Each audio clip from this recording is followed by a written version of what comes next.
भंगं रविकरवसनं भूषितं वैजयन्ता वन्दे वृन्दावनस्थं युवति शतवृतं ब्रह्मो गोपालवेशम्। हे कृष्ण करुणा सिंधु दीनबन्धो जगत्पते गोपेश गोपिकान्त राधाकान्त नमस्ते। वृन्दावनं गुरुं वन्दे कृष्ण कमललोचनं राधा सुदर्शनं देवं राधा गोविन्द विग्रहम्। मम मानसो तामसो नाशकरं जय राधा सुदर्शन देहि परम्। वंशाकल्पतरुभ्यश्च कृपा सिन्धुभ्य एव च पतितानां पावनेभ्यो वैष्णवेभ्यो नमो नमः। जय रूप सनातन भट्ट रघुनाथ श्रीजी गोपाल भट्ट दास रघुनाथ। এই ছয় গোসাইর তরি চরণ বন্দন যাহা হইতে বিঘ্ন নাশ হৃষ্ট পুরন। সব শ্রোতা বৈষ্ণবেরে করি নমস্কার সবে পদধূলি দেহ মস্তকে আমার। হরে কৃষ্ণ কৃষ্ণ কৃষ্ণ হরে হরে हरे राम राम राम हरे हरे। निताई गौर सीतानाथ प्रमानंदे हरि हरि बोल।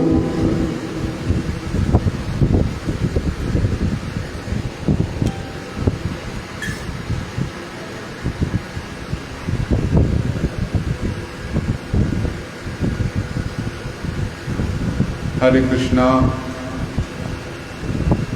আমরা সকলে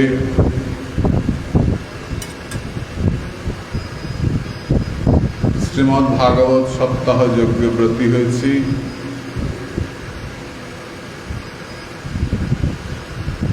জয় জয় নিতাই গৌর।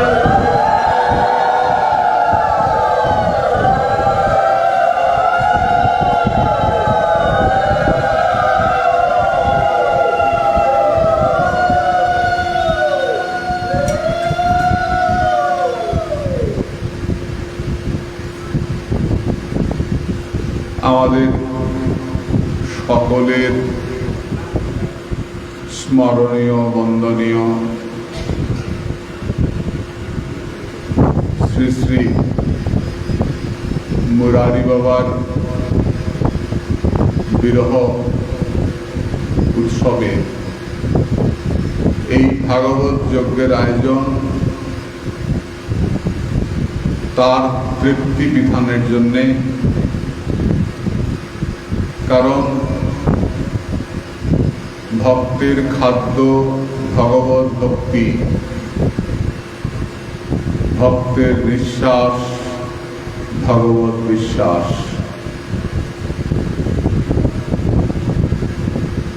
এই ভাগবত সর্বভক্তের প্রাণ।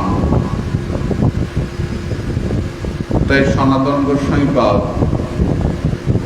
তার শ্রী শ্রী কৃষ্ণ লীলাস্তব গ্রন্থে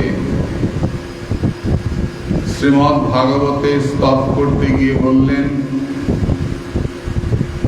সর্বশাস্ত্রাব্ধি পীযুষ সর্ববেদৈক সৎফল সর্বসিদ্ধান্ত রত্নার্থ সর্বলোকৈক দৃক্পদ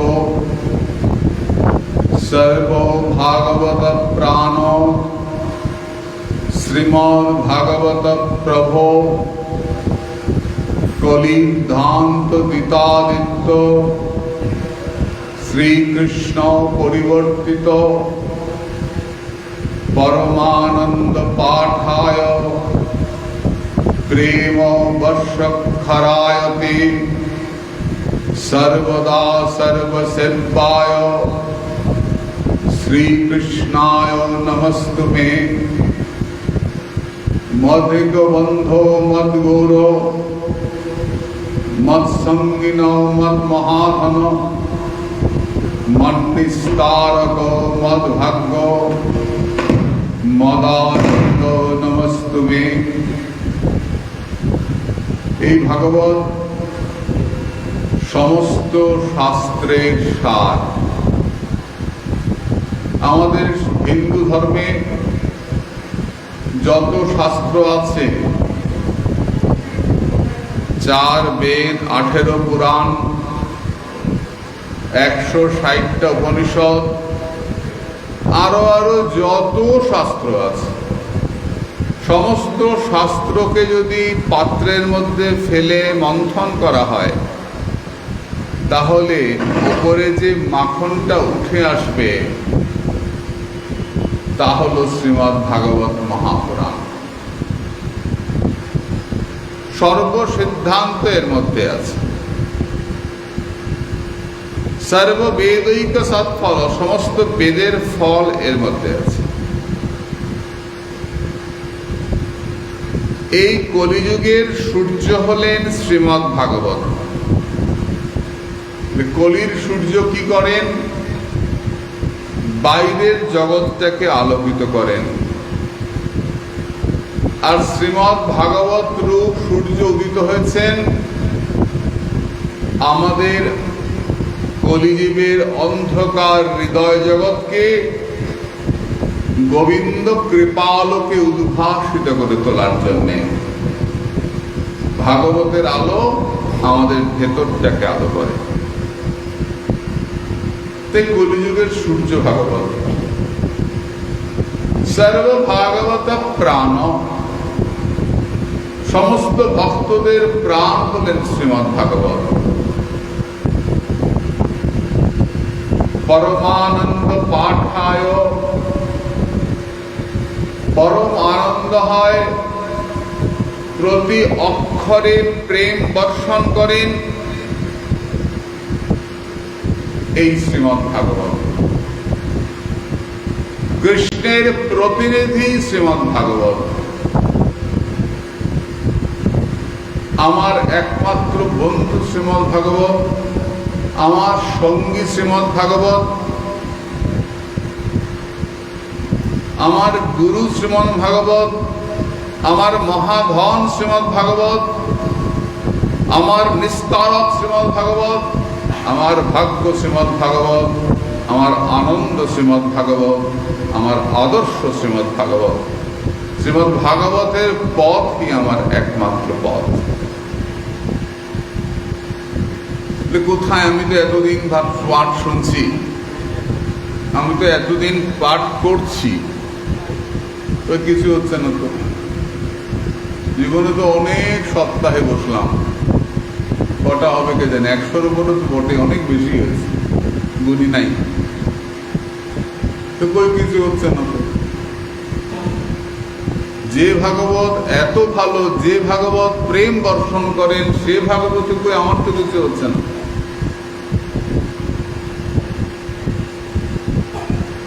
আমি তো আরো পিছিয়েই যাচ্ছি,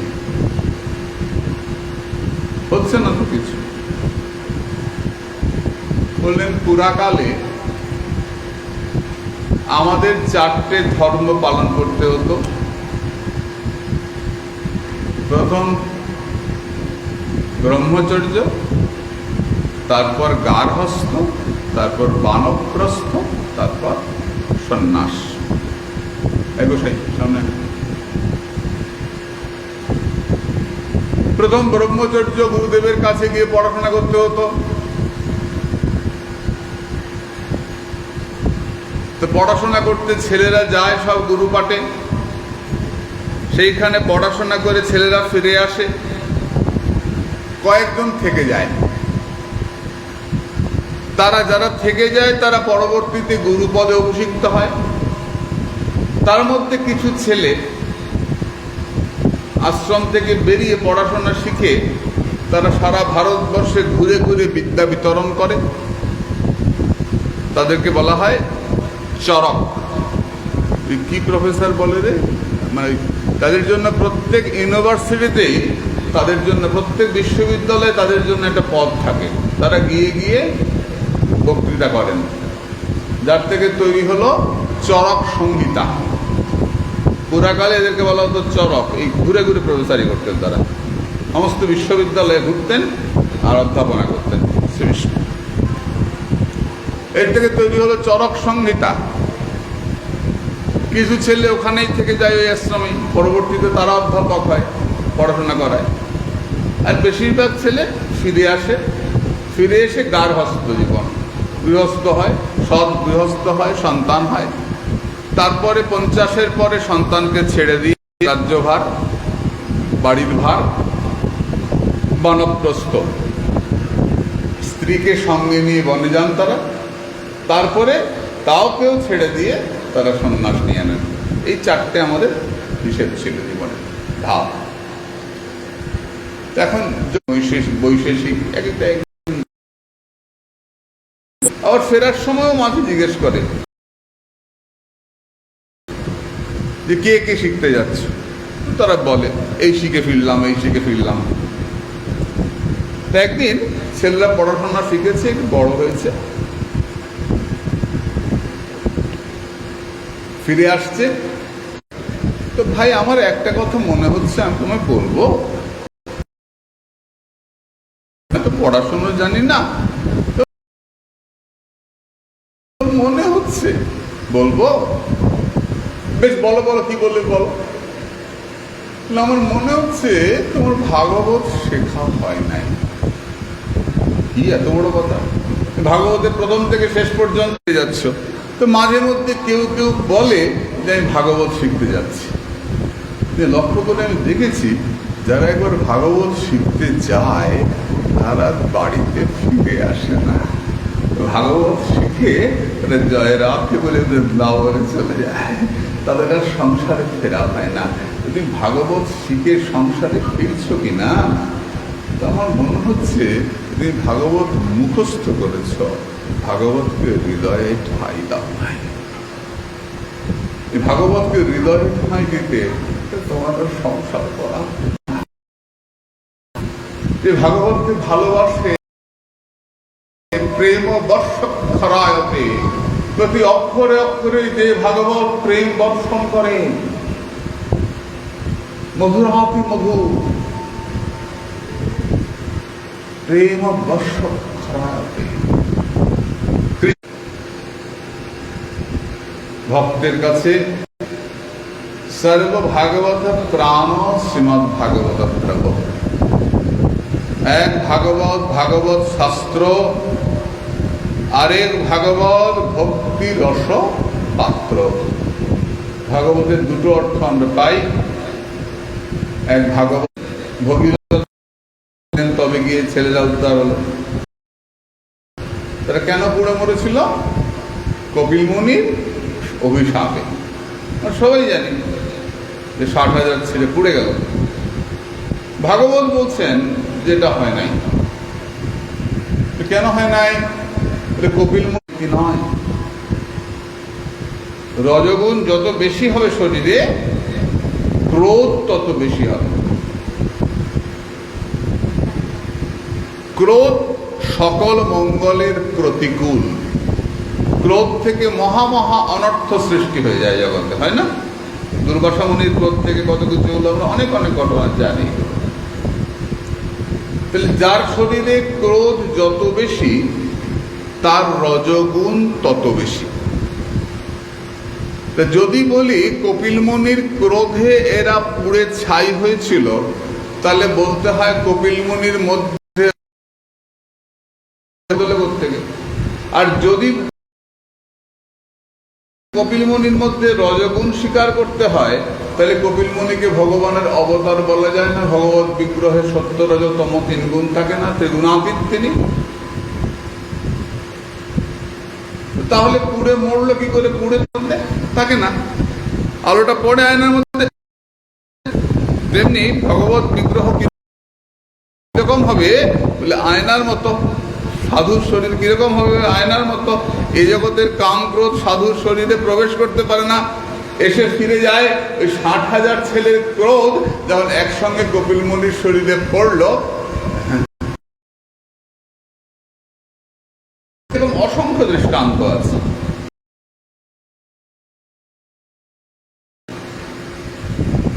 ভাগবত মহাপুরাণ, এই ভাগবত পাঠ করলে কি হয়?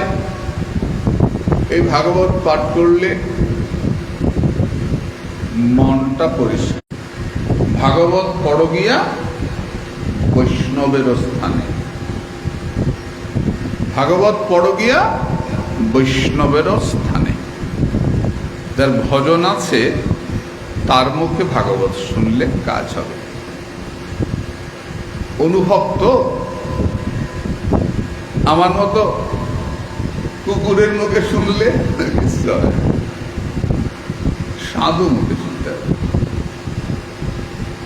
কিরকম দৃষ্টান্ত দিচ্ছেন যে বট গাছের ফল দেখেছ কত বড় হয়,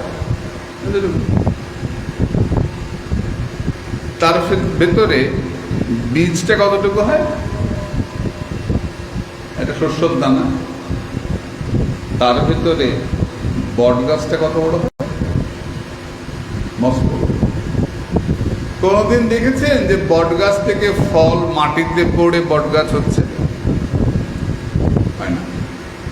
পাঁচিলের মধ্যে হয়, ওইখানে হয়, ওইখানে হয়, বিভিন্ন জায়গায় বট গাছ বেরোয়। কেন? বটের ফল পাখিতে খায়, সাধু মুখে হরিকথা শ্রবণ করে। তাই বলছেন ভাগবত পড় গিয়া বৈষ্ণবের স্থানে। এই ভাগবত আরম্ভ হলেন প্রত্যেকে। ভাগবত শুরু হলেন জন্মাদ্যস্য যতয়ন্নায়াবিদস্য, সেই পরম সত্যকে অর্থাৎ ভগবান শ্রীকৃষ্ণকে আমরা ধ্যান করি। ধীমহি, এখানে ধীমহি বহু বচন কেন বসালেন? বলে আমি ধ্যান করি, বলে না। কিভাবে ধ্যান করবো? শ্রী গুরুদেব ধ্যান করবেন, আর গুরুদেবের অনুগত হয়ে তার চরণ ধরে যারা আছেন সমস্ত শিষ্য সহ শ্রী গুরুদেব ভগবানকে ধ্যান করবেন।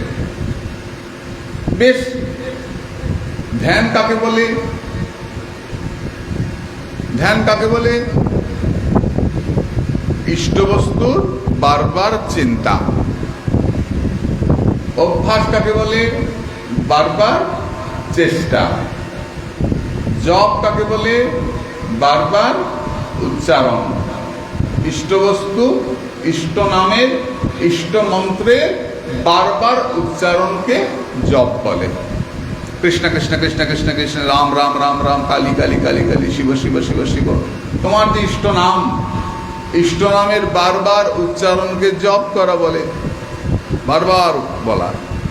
জপ বারবার চেষ্টা করার নাম অভ্যাস, বারবার চিন্তা করার নাম ধ্যান।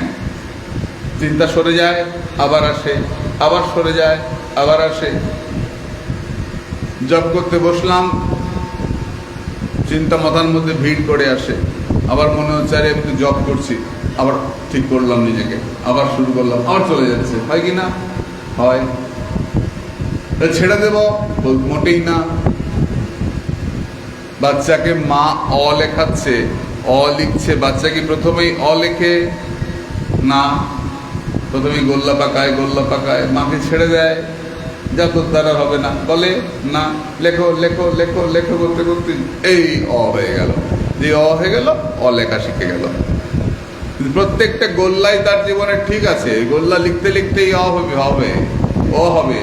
তেমনি বারবার অভ্যাস করতে করতে, বারবার চিন্তা করতে করতে শ্রী গোবিন্দ তোমার হৃদয়ে অবস্থান করবে। ধীমহি, আমরা সকলে মিলে ভগবানকে ধ্যান করি। ধ্যান কিভাবে করব? বেকা হয়ে, শুয়ে, কাত হয়ে একদম না। ভাগবতের হরে কৃষ্ণ শ্রীমদ্ ভগবদ গীতার 6 অধ্যায়ে ধ্যান প্রসঙ্গে অভ্যাস যোগে বলা আছে কিভাবে করবে। সমান আসনে বসবে, মেরুদণ্ড সোজা করবে, ঘাড় মাথা পিঠ এক করবে, সমঙ্কায় শিরগ্রীব, সমান করে একদম সোজা হয়ে করে বসে কোলের ওপর হাতের ওপর হাত রেখে, ভাগবত বলা আছে। আর নাসাগ্রে নাকের ডগায় দৃষ্টিপাত করবে, দুই ভুরুর মাঝখানটায়, এখানে ইষ্ট বস্তুকে চিন্তা করবে এবং চিন্তা করতে করতে আস্তে আস্তে তুমি সমাধিত হয়ে যাবে। অভ্যাস। আগে তো সোজা করে বসা অভ্যাস করো, আমরা তো বসতেই পারি না। একটু বসলেই কেমন কেমন করে, পিঠটা বুকটা কোমরটা টন টন করে, পটপট করে, করে না? করে তো। আমরা তো বসতেই জানি না। সোজা হয়ে না বসলে তো চিন্তা আসবে না, আগেই সোজা হয়ে বসবো। বেশ, সবাই আমরা বসলাম সোজা হয়ে। মা হেলান দিয়ে বসতে কেন ফুটাটা? কি সমস্যা? এরপরে ঘুম পাবে, তারপরে হাই উঠবে, তারপরে ধুম করে পড়ে যাবে। খবরদার, সোজা হয় বলো। হেলান দিয়ে বসতে কেন? হাতে ভর দিয়ে দেবো, বুঝো? ব্যথা পায়, কি সমস্যা? সোজা হয় বলে বাবা। হরে কৃষ্ণ। আমরা ভাগবত শুরু করতে যাচ্ছি। বিষ্ণু ক্ষেত্র নৈমিষারণ্যে 60,000 মুনি এক জায়গাতে বসেছেন আলোচনা করবার জন্যে। কি আলোচনা?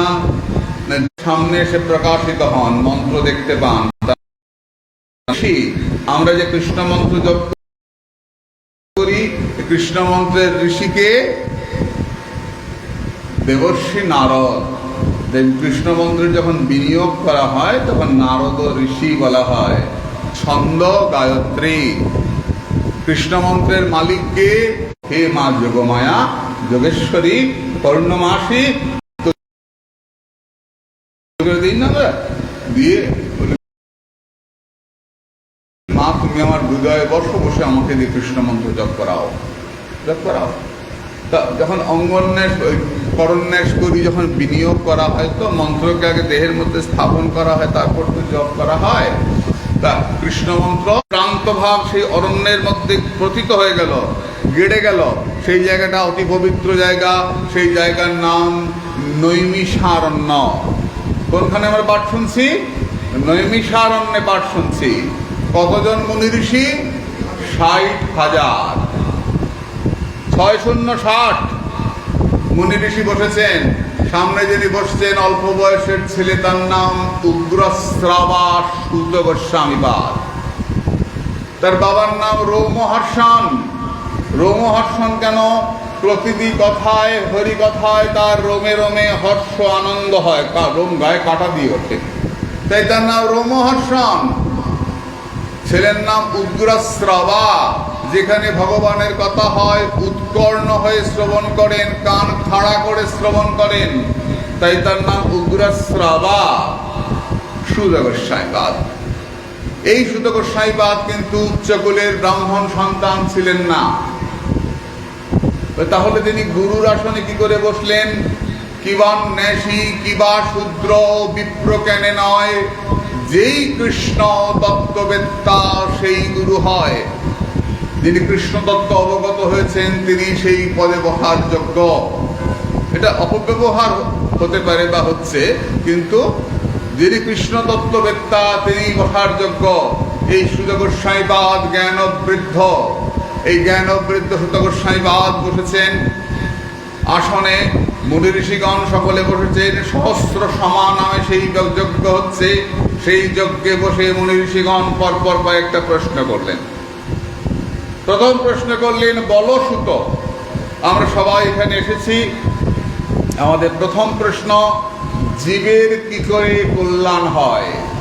স্তন্য সংকৃত মানুষ, জীবের কি করে কল্যাণ হয়? আমাদের কল্যাণ দুই রকম। একটা হচ্ছে আপাত কল্যাণ। ছেলের চাকরি হয়েছে, খুব আপনাদের আশীর্বাদে আমার ছেলের চাকরি, খুব ভালো। আমার মেয়ের খুব ভালো বিয়ে হয়েছে, খুব সুন্দর। এটা কি আপাত কল্যাণ, স্থায়ী কল্যাণ নয়। কেন? চাকরি হয়েছে, কিন্তু কি ঝামেলা হয়েছে, চাকরিটা চলে গেল, তাই না? হয়ে গেল, চাকরি বন্ধ হয়ে গেল, কোম্পানি বন্ধ হয়ে গেছে, চাকরি শেষ। আপাত কল্যাণ, মেয়েটার খুব ভালো বিয়ে হয়েছিল, 6 মাস থাকতে পারলো না, চলে এলো। আপাত কল্যাণ। আর স্থায়ী কল্যাণটা কি? যে কল্যাণ কোনদিন শেষ হবে। অধক্ষজে অহৈতুকা প্রতিহতা জয়াত্মা সম্প্রসিদতি সবই পুংসাম পরো ধর্ম। সেদিন তোমার সত্যিকারের মঙ্গল হবে। কোন দিন? সবই পুংসাম, পুংসাম মানে পুরুষের, সমস্ত পুরুষের পরো ধর্ম, শ্রেষ্ঠ ধর্ম ভগবানকে ভক্তি করা। তাহলে মায়েদের কোনো ধর্ম নাই, শুধু পুরুষের ধর্ম বলছে। যে পুরুষ শব্দের অর্থ কি? পুরে শ্বেতে ইতি পুরুষ। পুরে বাড়িতে, শ্বেতে শয়ন করে আছে। যে কোন বাড়িতে? এই দেহরূপ বাড়িতে। এই দেহটার মধ্যে যে শয়ন করে আছে সে হচ্ছে পুরুষ। সেটা কে? আত্মা। দেহটা কার দেহ? বেটা ছাগল হতে পারে, ঘোড়া হতে পারে, গরু হতে পারে, প্রাণ, প্রাণী মাত্র যার মধ্যে প্রাণ আছে। এই পুর, এই নগর, এই বাড়ি, এই বাড়ির মধ্যে শয়ন করে আছে যে পুরে শ্বেতে ইতি পুরুষ, সে হচ্ছে পুরুষ, অর্থাৎ প্রাণ। আর সামনে এসে বসবেন, বারে বারে হরিকথা থামিয়ে আমাকে ইশারা করতে হচ্ছে। বাস কন্ট্রাক্টরের মধ্যে গিয়ে ফাঁকা কেন? কি সমস্যা এখানে? করে কি সমস্যা? বাড়ি থেকে এতটা তোমরা হেঁটে আসতে পারো, এখানটা তোমরা 6 ফুট আসতে পারো না, ব্যাপারটা কি?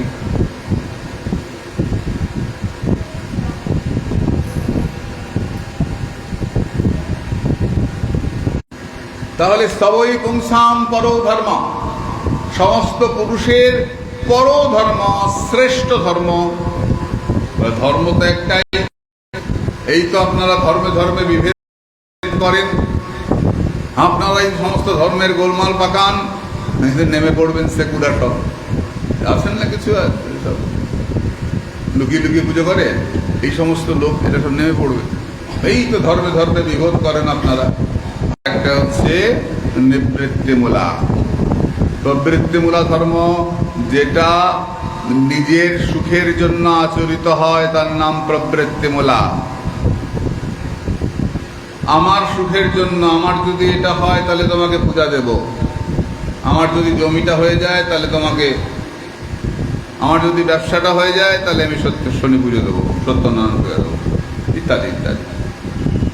প্রবৃত্তিমূলা, আমার হলে দেব, আমার যদি না হয় তাহলে দেব না, দেবো না তোমাকে।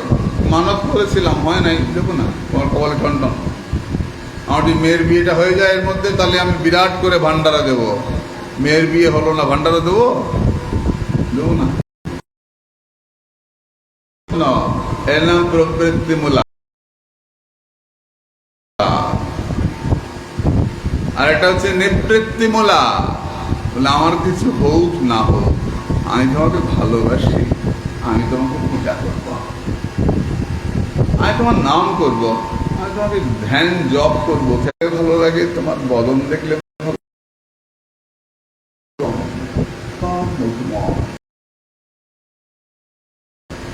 ভালো লাগে। ভালোবাসি কেন? বলে ভালো লাগে তাই ভালোবাসি। অহৈতুকা, অপ্রতিহতা, কেউ প্রতিহত করতে পারবে না, কেউ আটকাতে পারবে না। আমি ভালোবাসি। প্রতিহতা, কেউ ঠেকাতে পারবে না। তুমি কিরকম? অধক্ষজ, অধ অক্ষজ যস্মাৎ, অধ নিচে, অক্ষজ ইন্দ্রিয় সমূহ, যস্মাৎ যাহা হইতে। আমাদের এই চক্ষু কর্ণ দিয়ে তোমার কোনোই বলা হয় না যে তুমি কালীকে ভালোবাসো তোমার মঙ্গল হবে, তুমি শিবকে ভালোবাসো তোমার মঙ্গল হবে, কৃষ্ণকে ভালোবাসো তোমার মঙ্গল হবে। আমাদের ধর্মে বলা হয় তোমার যিনি ইষ্ট তুমি তাকে ভালোবাসো, তোমার মঙ্গল হবে। আমরা যখন পবিত্র হই কি বলে পবিত্র হই? অপবিত্র পবিত্র বা সর্বাবস্থাঙ্গতোপি বা ইয়স্মরেৎ পুণ্ডরীকান্তরং শুচি। তুমি পবিত্রই থাকো অপবিত্রই থাকো, সর্বাবস্থাঙ্গতোপি বা তুমি যে কোনো অবস্থাতেই থাকো না কেন, ইয়স্মরেৎ তিনি স্মরণ করবেন পুণ্ডরীকাক্ষকে। পুণ্ডরীকাক্ষ শব্দের অর্থ শ্বেত পদ্ম। তো শ্বেত পদ্মের কুড়ির মতো যার চোখ তিনি পুণ্ডরীকাক্ষ। কে পুণ্ডরীকাক্ষ? যদি বলো আমার গোবিন্দ পুণ্ডরীকাক্ষ বেশ, যদি বলো আমার ভোলানাথ পুণ্ডরীকাক্ষ, ভোলা আমার চোখে তাকায় বেশ, যদি বলো মা পুণ্ডরীকাক্ষ, মায়ের চোখটা পদ্মের কুড়ির। এটাই আমাদের হিন্দু ধর্মের বৈশিষ্ট্য। তুমি যেদিকেই অগ্রসর হও, অগ্রসর হওয়াটাই বড় কথা। তোমার ইষ্ট নাম, তোমার ইষ্ট প্রীতি, তোমার গুরু নিষ্ঠা, তুমি ভজন করতে অগ্রসর হবে। অহৈত করা তার ভক্তির গ্রন্থ পাঠ, ভক্তির প্রতি নিষ্ঠা জন্মায়। নিষ্ঠা কাকে বলে? নিষ্ঠা শব্দের অর্থ বলে উনার কি নিষ্ঠা, মাসিমার কি নিষ্ঠা। বলে কেন? বলে বাবা স্নান করতে এক ট্যাঙ্ক জল লাগে, বাথরুমে ঢুকলে পরে 2 ঘন্টা লাগে বেরোতে। বাবারে বাবা, হাতে টাতে একেবারে সাদা হয়ে গেছে, গা কি হাজা বুড়ে গেছে, হাত ধুইতে প্রাণ চলে যাক, তবু গৌর নাম মুখ থেকে যাবে না। এর নাম নিষ্ঠা। আমি আমার ভগবানের চরণে এসেছি, এখান থেকে আমি কোনোভাবেই সরব না। এর নাম নিষ্ঠা। এই নৈষ্ঠিকী ভক্তি, কোমল ভক্তি চতুর্দিকে ঘুরে বেড়ায়, কোমল শ্রদ্ধা চতুর্দিকে ঘুরে বেড়ায়, চট করে বিগড়ে যায় মনটা। এটা হলো না, ভগবান নাই রে, আমি এত করে বললাম এটা ভগবান, তুমি এটা করে দাও, এটা ভগবান করলো না, এই ভগবান বলে কিছু নাই, ব্যাস মনটা নড়ে গেল। এর নাম কোমল শ্রদ্ধা। আর দৃঢ় শ্রদ্ধা, ওই দৃঢ় শ্রদ্ধা যে অবস্থায় তুমি রাখো না কেন, তুমি আমাকে পায়েই মারাও আর বুকেই তুলে নাও, মাত্র না করো। তুমি ছাড়া আর কেউ আমার প্রাণনাথ নয়। তুমি আমাকে কষ্টেই রাখো আর আনন্দেই রাখো। তুমি আমার প্রাণনাথ, তুমি আমার প্রাণবন্ধু। এর নাম দৃঢ় নিষ্ঠা। আমার কি হবে তার জন্য তোমাকে আমি ভালোবাসি না, ভালো লাগে তাই ভালোবাসি। ভক্তের দুঃখ হয় না? দুঃখ আসে, কিন্তু দুঃখ ভক্তের মনটাকে ভাঙে না। ভক্তের মনটা শক্ত, বড়ই শক্ত, ভক্তের মনটাকে ভাঙতে পারে না। বাসুদেব পরা বেদা, বাসুদেব পরা মখা, বাসুদেব পরা যোগা, বাসুদেব পরা ক্রিয়া, বাসুদেব পরম জ্ঞানং, বাসুদেব পরম তপঃ। বায়ু বড়ই কম, কে কোন সময় চলে যাচ্ছে, পটাশ পটাশ করে অল্প বয়সের মানুষগুলো মরে যাচ্ছে সব। তাই প্রায় না অল্পায়ুষ শব্দ কলাবস্মিন যুগে জানা মন্দ সে মন্দবত, বুদ্ধিটা বড়ই মন্দ, কিছুতেই সব দিকে যাচ্ছে না। সংসারের প্রতি এমন একটা বিবশতা, খুবই খারাপ অবস্থায় কলিযুগে আমরা রয়েছি। স বা ইদং বিশ্বম মোঘলীলা সৃজত্ব বক্ততি ন সজ্জতে অস্মিন ভূতেষু চান্তর্হিত আত্মতন্ত্র ষড়বর্গিকং জিঘ্রতি সর্গুণেশ। ভগবান এই সংসারকে সৃষ্টি স্থিতি করছেন কৌশলে, কিন্তু ভগবান এতে লিপ্ত হন না। তিনি সবকিছু আখ্যান করেন মাত্র, তিনি সম্পূর্ণ স্বতন্ত্র। এই শ্রীমদ্ ভগবানের লীলা কথা ভাগবতের মধ্যে লিপিবদ্ধ করেন ব্যাস। তিনি তার ছেলে সুখদেব গোস্বামীকে এগুলো শিক্ষা করান। যখন কৃষ্ণ চলে গেলেন, তারপর এই ভাগবত সূর্য উদিত হয়েছেন বা আমাদের জগৎকে রক্ষা করবার জন্য। হে মুনি ঋষিগণ, আমি ওই পরীক্ষিতের রাজসভাতে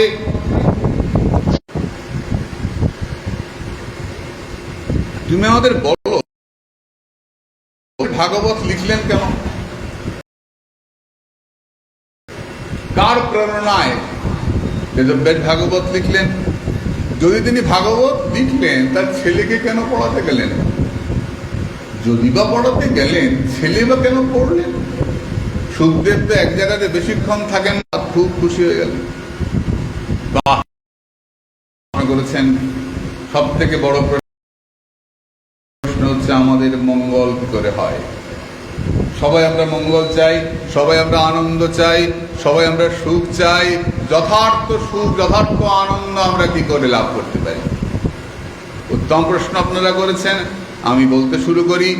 করে তিনি বসেছেন, তিনি দেখতে পাচ্ছেন মানুষের শক্তি কমে যাচ্ছে, মানুষের আগের মতো শক্তি নাই, মানুষের আয়ু কমে যাচ্ছে। তিনি বেদকে 4 ভাগে ভাগ করলেন।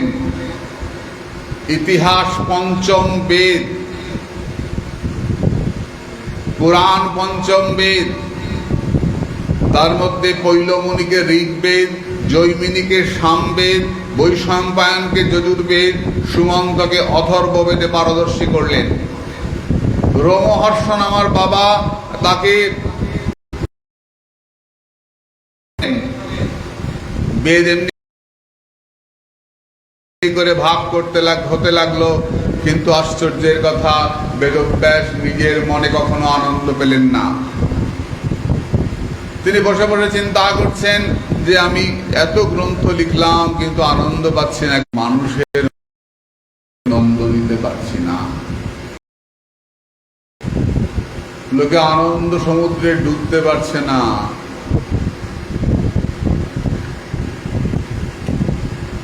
হে দেবশ্রী, আমার কি উপায় বলুন? হ্যাঁ, কি করতে পারি? কি উল্টা পুল্টা হয়েছে? তুমি নির্দেশ দিয়েছ, এটা করলে এটা হয়, এটা করলে এটা হয় বলেছ, কিন্তু মানুষ অর্থটা উল্টা ধরেছে। উল্টো অর্থ ধরাতে গোলমাল হয়ে গেছে। যেমন তুমি রাজ্যকে দখল শাসনে রাখতে হলে রজগুণের দরকার আছে। এখন যদি যারা ভারতের প্রান্তে যারা পাহারা দিচ্ছে বন্দুক হাতে, আমাদের ছেলেরা যারা দেশ মাকে রক্ষা করছে, যারা চীনের সামনে একেবারে বুক চিতিয়ে দাঁড়িয়ে আছে, পাকিস্তানের সামনে যারা লড়াই করে যাচ্ছে, যদি আপনি তাদেরকে গিয়ে বলেন এই তোর আর বন্দুক নিস না, এগুলো রজগুণ, ভালো না, তারা বন্দুক ছেড়ে দিয়ে জপের মালা নিয়ে হও, পাকিস্তানের বর্ডারে দাঁড়িয়ে জয় নিতাই করতে থাকে। চীনের বর্ডারে দাঁড়িয়ে তোরা সবাই খিচুড়ি রান্না করে পনিরের তরকারি দিয়ে লাবড়া দিয়ে সবাইকে খাওয়া যা। ওইখানে গিয়ে ওই চীন বর্ডারে গিয়ে ওখানে কর, যদি করেন মা তাহলে হবে, সত্যি কথা বলুন হবে। ওইখানে বন্দুকই ধরতে হবে, ওখানে গুলির বদলা গুলি চালাতে হবে, দরকার আছে। ওইখানে জয় নিতাই করে দাঁড়িয়ে পড়লে হবে না, ওই অসভ্য লোকগুলো শুনবে না। ওখানে আপনাকে বন্দুক নিয়ে দাঁড়াতে হবে। রজগুণের দরকার আছে, শক্তির দরকার আছে। যারা ভজন করবেন সর্বত্যাগী, তারা একদম ঊর্ধ্বে উঠে যান, তাদের চরণে কোটি কোটি প্রণাম। কিন্তু যদি শহরে পুলিশ না থাকে, আর পুলিশ যদি কাউকে না মারে, জিপে করে মালা ঝোলা নিয়ে করে সারা জিপের মধ্যে মালা টাঙানো, তিলক করা, আর পুলিশের জিপ ঘুরছে, চুরি করা আটকাবে? আটকাবে না। পুলিশকে ডান্ডা লাগাতে হবে, পুলিশকে শাস্তি দিতে হবে, কোর্টে তুলতে হবে, যেমন যেমন দরকার এরকম বিধান করতে হবে। রজগুণের দরকার আছে। শাস্ত্রে যে আমাদের যে সব ভাগগুলো করা হয়েছে একটাও ফালতু নয়, সব কিছুর দরকার আছে, অবশ্যই দরকার আছে। তাই বলির কথা শাস্ত্রে বলা আছে, বলি দেওয়ার দরকার আছে, বলা আছে।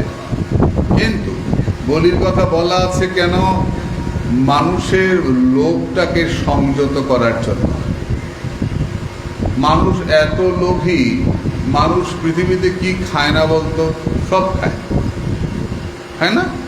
সব খায়। মানুষ কি খায় না? এই দেশে খায় না, আরেক দেশে খায়, আরেক দেশে খায় না, আরেক দেশে খায়।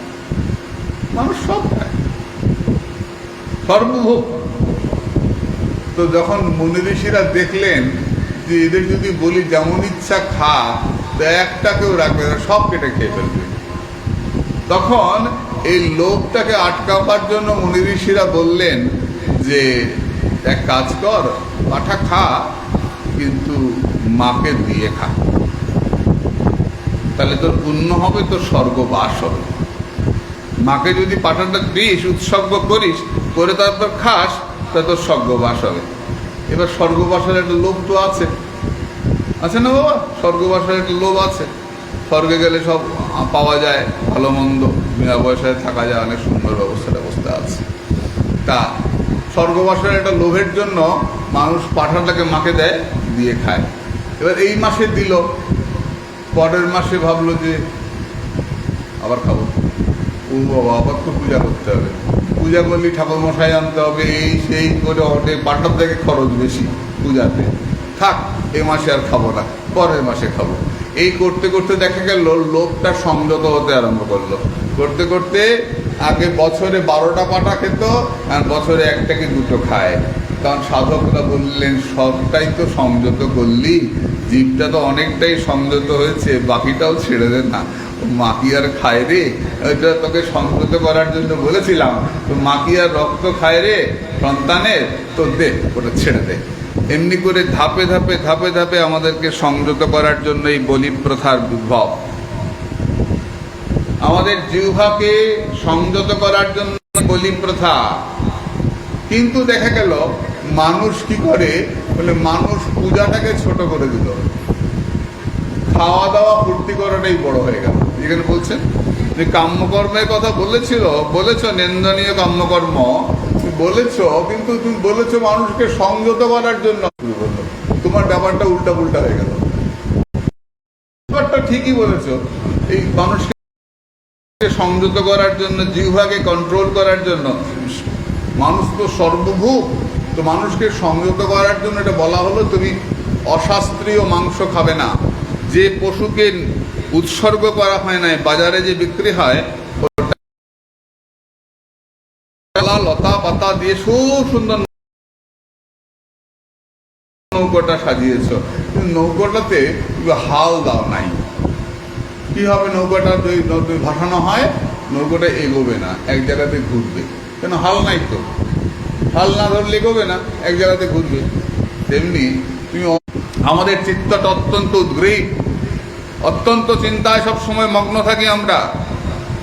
তাই ভক্তির কথা তুমি লেখো নাই, হালটা হচ্ছে ভক্তি। ভক্তি কাকে বলে? হাল যদি ভক্তি হয়, তো ভক্তি কাকে বলে? ভজনং ভক্তি সা পরানুরক্তির ঈশ্বরে। ঈশ্বরে পরানুরক্তির নাম ভক্তি।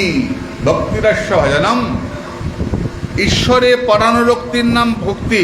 সোজা বাংলায় বললে, তুমি ছাড়া বুঝি না, তুমি ছাড়া বুঝি না, তুমি ছাড়া বাঁচি না। তুমি ছাড়া বুঝি না, তুমি ছাড়া ভজি না, তুমি ছাড়া বাঁচি না, তার নাম ভক্তি। কিরকম ভক্তি? শুদ্ধ ভক্তি। ধাপে ভক্তিরও ধাপ রয়েছে আবার। মহাপুরাণ প্রণাম।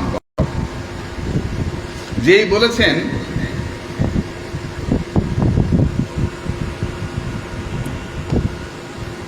নিচে গিয়ে আমার জন্য একটু আদা নিয়ে আয়, তো গলাটা শুকিয়ে যাচ্ছে কেন বারে বারে। যা নিচে গিয়ে বল, একটু আদা একটু লবণ মাখিয়ে নিয়ে আয়। কি করে ভাগবত প্রণয়ন করব? আমি তো পারবো না। তুমি যখন তোমার বাবার কথা ভাবো, তখন গর্বে তোমার বুকটা ফলে ওঠে। তুমি ঋষি পরাশরের সন্তান। কিন্তু যখন তুমি তোমার মায়ের কথা ভাবো, মাথাটা নিচু হয়ে যায়, তাই না বেদব্যাস? শোনো, আমার বাবার পরিচয় আমি জানতাম। মা সকালবেলায় কাজ করতে যেতেন, সন্ধ্যেবেলা ফিরে আসতেন, সারাদিন আমি একা থাকতাম। মা ফিরে এলে জিজ্ঞাসা করতাম, ও মা, মা তুমি সারাদিন থাকো না, আমার না বড্ড খিদে পায় মা, আমার বড্ড খিদে পায়। মা আমাকে বুকে জড়িয়ে ধরে বলতেন, ছি বাবা, তুমি যে দাসী পুত্র। দাসী পুত্র তো কি হয়েছে মা? বাবা, দাসী পুত্রের খিদে পেতে নাই, তুমি যে দাসী পুত্র। গরিবের খিদে থাকতে নেই বাবা, গরিবের পেতে নাই। মেনে নিয়েছিলাম, গরিবের খিদে পেতে নাই। মেনে নিয়েছিলাম। একদিন মা কাজ করতে গেছেন, ছোট্ট কুটিরের দাওয়াতে আমি বসে আছি, ওই তো মাঠের পারে। আমাদেরকে নিয়ে যেতে পারবি? পারবো তো, চলো। তাদের সঙ্গে সঙ্গে আমি যেতে লাগলাম, আমি আগে আগে ছুটতে লাগলাম। কোনোদিন যাই নাই, জানি ওখানে মা যায়। ছুটতে ছুটতে ব্রাহ্মণ পল্লী থেকে উপস্থিত হলাম। কে বলে, ওই তো ওই ছেলেটা আমাদের নিয়ে এসছে। কে ভাই তুমি? তোমায় তো চিনি না। দূরে কতগুলো ছেলে খেলা করছিল, ব্রাহ্মণ সন্তান, তারা চিৎকার করে বলে উঠলো, দাদু দাদু, ওকে ছুঁয়ো না, ওকে ছুঁয়ো না, ওকে ছুঁলে তোমার চান করতে হবে। কেন রে? বুড়ো হয়ে গেছি, তাই মা আমাকে দিনের বেলা দেখতে আসে, আর তুই তো ছোট, তাই তোকে রাত্রেবেলা দেখতে যায়। ভাই তুই তো ব্রাহ্মণদের নিয়ে আসলি, বৈষ্ণবদের নিয়ে আসলি আমার দরজায়, এই সাধু মহাত্মাদের। আমি তো বুড়ো হয়ে গেছি, আমি তো একা সেবা করতে পারবো না, তুই আসবি তো ভাই? আমরা দুই ভাই মিলে সাধু সেবা করবো, আসবি তো ভাই? আমরা সাধু সেবা করবো। আসবো। পরের দিন থেকে মায়ের সঙ্গে ছুটতে ছুটতে যাই, আমার সাধু সেবা আরম্ভ হলো। শতাং কৃপা মহৎ সেবা শ্রদ্ধা আশ্রয় ভজনে সুস্পৃহা। শতাং কৃপা মহৎ সেবা শ্রদ্ধা। শ্রদ্ধা আসে কি করে? ভালোবাসা আসে কি করে? শরণাগতি আসে কি করে? শতাং কৃপা। দূরে দাঁড়িয়ে আছি, এক সাধু আমায় ডাক, এক ওকে শোন শোন, এই তোকে তো সারাদিন তুই খেতে দেখি না, তো খিদে পায় না? তুই আমাদের সঙ্গে গুড় গুড় গুড় গুড় করিস, তুই খেতে দেখি না? তো খিদে পায় না তো? এই দেখো, তুই কিচ্ছু জানো না। কি জানি না? কি শোন, আমি এখান থেকে উঠে যাব, আমার পাতায় তোর জন্য প্রসাদ রেখে যাব, তুই সেটা খাবি, গ্রহণ করবি। সাধু উঠে চলে গেলেন, আমি পাতা কুড়োচ্ছি, দেখলাম সাধুর পাতায় আমার জন্য কিছুটা অধর অমৃত ধরা রয়েছে। যেই মাত্র অধর অমৃত তুলে দেওয়া জানাবে তো ব্যাস, আমার সমস্ত রক্ত কণিকায় কণিকায়, আমার শিরায় উপর শিরায় একটা তুফান খেলে যায়, আমার শরীরটা কিরকম করতে লাগলো। আমি মায়ের কোলে ঘুমিয়ে পড়লাম। পরের দিন সকাল থেকে আমার জীবনে একটা পরিবর্তন আমি লক্ষ্য করলাম। আগে সাধুরা বসে হরিকথা বলতেন, আমি শুনতাম, কিছু বুঝতে পারতাম না। আর যাদিন থেকে সাধুর অধর অমৃত মুখে দিলাম, তার পরের দিন থেকে হরিকথা বুঝতে পারি, সাধুরা কি আলোচনা করেন আমি বুঝতে পারি। আমি গিয়ে মায়ের কোলে বসে আলোচনা করি, মাগো আজকে সাধু এই বলেছেন, আজকে সাধু ওই বলেছেন। আমি গিয়ে মায়ের কোলে বসে আমি হরিকথা আলোচনা করি। কীর্তনং বিষ্ণু স্মরণ, প্রথম শুনি তারপর কীর্তন করি। আগে বুঝতে পারতাম না। ওই বৈষ্ণবের উচ্ছিষ্ট, বৈষ্ণবের অধরামৃত মুখে নেওয়ার পর আমি বুঝতে পারি, আমি তোমাদের সঙ্গে পারবি? মাকে ছেড়ে যেতে পারবি? মায়ের জন্য মন কেমন করবে না? যেই মায়ের কথা মনে হলো, মনটা দুঃখে ভেঙে গেল। না, মাকে ছেড়ে কোথাও যেতে পারবো না, আমি যে মা ছাড়া কেউ নাই রে। কৃপা করে আমাকে কাছে বসিয়ে মন্ত্র প্রণাম করলেন, যা জপ কর মঙ্গল। চলে গেলেন, চোখের আড়ালে মিশিয়ে গেলেন। ঘরে ফিরে এলাম, আবার মা ছেড়ে সংসার। আসছেন না, রাত্রি গভীর হয়ে যাচ্ছে, আরো গভীর আরো গভীর। আকাশে মেঘ ডাকছে, কড়কড় করে বজ্রপাত হচ্ছে, বৃষ্টি পড়তে শুরু করলো। আমি আর থাকতে না পেরে পথে নেমে ছুটছি, অন্ধকারে মা মা করে ছুটছি। ছুটতে ছুটতে মাঠের মাঝখানে হঠাৎ করে হোঁচট খেয়ে পড়ে গেলাম। কিরে, কিসে হোঁচট খেলাম? মনে হয় একটা মানুষের শরীর। হে ভগবান, একবার বিদ্যুৎ চমকাও। বোধহয় ভগবান আমার কথা শুনলেন, কড়কড় শব্দে বিদ্যুৎ চমকে উঠল। চমকে তাকিয়ে দেখি আর পায়ের কাছ থেকে একটা বিষধর সাপ ফনা তুলে পড়ে যাচ্ছে। তোর মা তোকে চিরতরে ছেড়ে চলে গেছে, আর তোর মাকে পাবি না। মা বলে চিৎকার করে কেঁদে উঠিয়ে পড়লাম মায়ের শরীরে। ছুটতে শুরু করলাম। কত নগর, কত গ্রাম, কত জনপদ পার হয়ে গভীর অরণ্যে প্রবেশ করে একটা গাছের তলায় বসে জপ করতে শুরু করলাম। অকৃতদর্শিতং রূপং এতৎ কামায়তে অনঘ সাধু সর্বান মুঞ্চতে লিচ্ছয়ান।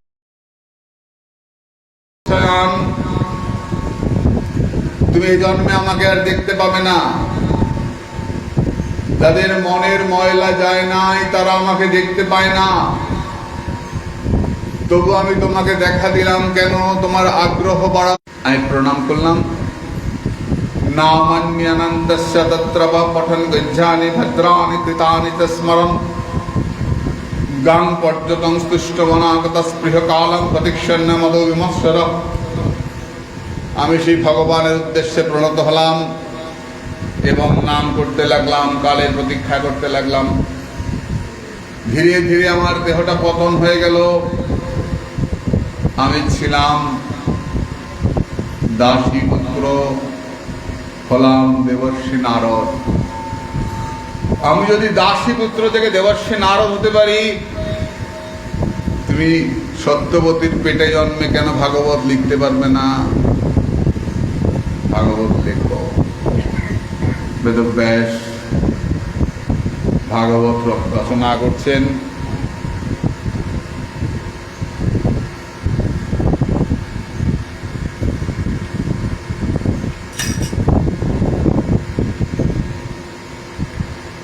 সরস্বতী নদীর পশ্চিম তীরে সম্মাপ্রাস নামক স্থানে, বদরী বৃক্ষ শোভিত স্থানে মহর্ষি বেদব্যাস ভাগবত লিখতে শুরু করলেন। আশ্রমটার নাম বদরিকাশ্রম। বদরী শব্দের অর্থ কুল গাছ। কুল গাছে ঘেরা সেই আশ্রমটা। বদরী ফল, কুল গাছ। কুল গাছে ঘেরা আশ্রম বদরিকাশ্রম। সেখানে দেবশ্রী হরে কৃষ্ণ বেদব্যাস আচমন করে ধ্যানস্থ এবং ভক্তি থাকেন না। একটা গরুকে দুধ দোয়াতে যতটুকু সময় লাগে ততটুকু থাকেন। তারপর ভগবানের কথার এমন এক ভগবানের কথা চলে যাব মনে করলো যেতে দেয় না। আত্মার আবাস্য উন্নয় নির্গান্তা পরিক্রমে কুর্বন্ত হইতে ভক্তি মিথ্যার গৌতা গুণহরি। পরীক্ষিত কেন শুনতে এলেন? দাঁড়ানো বলি শোনো। কুরুক্ষেত্রের মহাযুদ্ধে মহামহাবীর সব মারা গেলেন। অশ্বত্থামা দ্রৌপদীর পঞ্চপুত্রকে নিহত করলেন। তখন তোমাকে আমি এক্ষুনি অশ্বত্থামার মুন্ড নিয়ে আসবো এই বলে দ্রৌপদীকে সান্ত্বনা দিয়ে অর্জুন ছুটতে ছুটতে অগ্রসর হলেন অশ্বত্থামার দিকে। দুজনের দিকে ব্রহ্মাস্ত্র নিক্ষেপ করলেন। ভীষণ প্রলয় উপস্থিত হলো। তখন ভগবান কৃষ্ণের ইচ্ছায় সেই অস্ত্র সংবরণ হলো। তখন অশ্বত্থামাকে ধরে নিয়ে দ্রৌপদীর সামনে আনা হলো। এই তো আনা হলো। মারো অর্জুন, এই মারবা পরীক্ষা রক্ষা করো। দ্রৌপদী উঠে দাঁড়িয়ে গলায় কাপড় দিয়ে হাত জোর করে অশ্বত্থামাকে প্রণাম করছেন। আগের দিন রাত্রে 5টা ছেলেকে মেরেছে এই লোকটা। তাকে সেই ছেলের প্রণাম করছেন, কৃষ্ণ বলছেন তুমি দ্রৌপদী সখী তুমি কি করছো? গুরুবৎ গুরুপুত্রেষু, গুরুকে যেমন সম্মান করবে গুরুপুত্রকেও সেই রকম সম্মান করবে। মারো, নাম দেব না কেন? ভগবান তুমি বলছো ব্রাহ্মণ আগুন জ্বালানো হবে, সেটা হয় না কৃষ্ণ। যেই বলেছেন আর কোন মায়ের কোল যেন খালি না হয়, উনি ভগবান কৃষ্ণ বলছেন তার জন্যই তো অন্তরকে সখী বলে ডাকি। কৃষ্ণ সখী কি এমনি হওয়া যায়? এই ত্যাগ না থাকলে কি কৃষ্ণ সখী হওয়া যায়? তার জন্যই তো আমি তোমাকে কৃষ্ণ পরীক্ষে তাই তো রক্ষা করো। ভগবান কৃষ্ণ এক হাতে চক্র নিয়েছেন আর এক হাতে গদা নিয়েছেন। চক্র আর গদা নিয়ে মায়ের পেটের মধ্যে প্রবেশ করে ওই অস্ত্রকে রক্ষা করলেন, পরীক্ষিতকে রক্ষা করলেন। অস্ত্রকে সম্ভব নমে ভক্ত মনস্বতী, সবই হলো বাবা, বিশ্বাসটাই হলো না, বিশ্বাসটাই হলো না। ভগবান রক্ষা করে, বিশ্বাসটাই হলো। ভগবান রক্ষা করলেন গর্ভের মধ্যে পরীক্ষিতকে। মায়ের পেটে থেকেই তার গোবিন্দ দর্শন হয়ে গেল। যুদ্ধ শেষ, ভগবান ফিরে যাবেন দ্বারকায়। পিসিমা কুন্তি এসেছেন, পিসি আমি তাই চললাম দ্বারকায়। কুন্তি বলছেন কৃষ্ণ একটু কথা ছিল যে বাবা। কি কথা ছিল? নমশ্রী পুরুষান্তমাত্মীশ্বরম প্রকৃতি পরম অলক্ষাং সর্বভূতানাম অন্তর্বর্হি অবস্থিতম। হে পুরুষ কৃষ্ণ, তোমাকে আমি প্রণাম করি, নমস্কার করি। পিসি তোমার ছেলেরা পুরুষ নয়? যুধিষ্ঠির, ভীম, অর্জুন, নকুল, সহদেব এরা পুরুষ নয়? এরাও পুরুষ। তুমি হচ্ছে আদি পুরুষ, অনাদিরাদি গোবিন্দ সর্ব কারণে কারণ। হে কৃষ্ণ তোমাকে প্রণাম করতে এসেছি, তুমি সবশেষ ছাড়া হব না। তাই আমাদের যেন সবসময় বিপদ লেগে থাকে। কৃষ্ণ তুমি এই ব্যবস্থা করো। কৃষ্ণের কাছ থেকে কুন্তি চলে গেলেন, এসে এসছেন যুধিষ্ঠির, মনটা খুব খারাপ। পিতামহ ভীষ্মদেবের কাছে। পিতামহ ভীষ্মদেব তখনও বেঁচে আছেন, তীরের বিছানায় সরসজ্জায় তখনও বেঁচে আছেন। পাণ্ডবেরা গিয়ে প্রণাম করছেন। কৃষ্ণ প্রণাম করা মাত্র ভীষ্মদেবের শরীরের সমস্ত জ্বালা জুড়িয়ে গেল। কে প্রণাম করলে আমাকে বড় শান্তি, তোমার প্রশান্ত, তোমার হস্ত আমাকে স্পর্শ করলে। দাদু আমি কৃষ্ণ। কৃষ্ণ তুমি এই সময়খানে, তোমার তো আসার কথা নয়। না দাদু, ওই যুধিষ্ঠির দাদা আমার কথা শুনছে না তো, সিংহাসনে বসছে না, তাই তোমার কাছে নিয়ে আসলাম।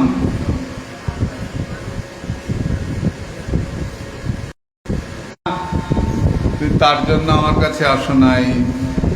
আমি জানি উত্তরায়ণ আসছে, উত্তরায়ণ এলেই আমি চলে যাব, উত্তরম চয়নম চ, পার হয়ে চলে যাব,